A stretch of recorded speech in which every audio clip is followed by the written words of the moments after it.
Historic hearing today for gay marriage in Oregon as a federal judge began hearing arguments on whether the state's ban on same-sex marriage violates federal equal rights protections. Here are the facts. Last year, 2 lawsuits were filed seeking to overturn the voter-approved ban in Eugene, stating that it is unconstitutional because it serves no legitimate government interest.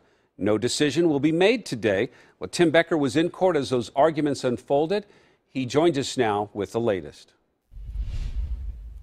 It was a huge day for the plaintiffs in this case here. Their one day in court to convince a judge that Oregon's current ban on same-sex marriage is unconstitutional.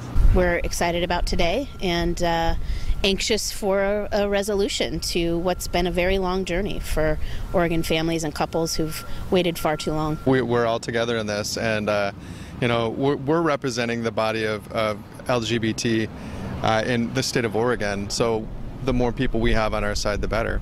Paul Rummel and Ben West are one of the couples who filed suit against the state of Oregon.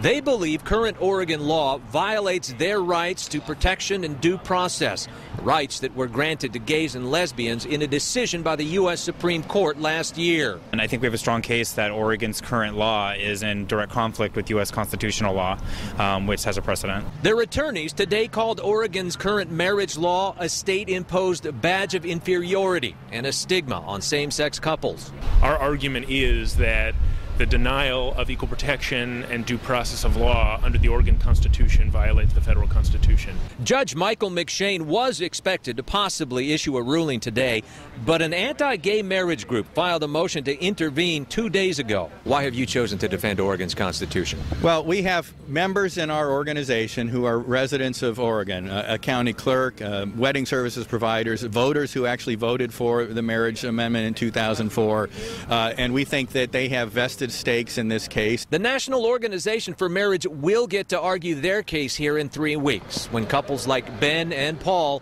hope the ban on same-sex marriage imposed by voters 10 years ago will be overturned. Our family has a lot at stake. We would like to be married in the state of Oregon and have protections, legal protections for our son. Attorneys for the plaintiffs also pointed to Oregon's law that recognizes domestic partnerships for the sake of benefits. They argue that marriage is also a key to benefits and should be applied as well. Again, May 14th, the first day the judge could rule in this case. We'll be sure to follow up and be down here and let you know if and when that happens. Reporting in Eugene, Tim Becker, KOIN 6 News.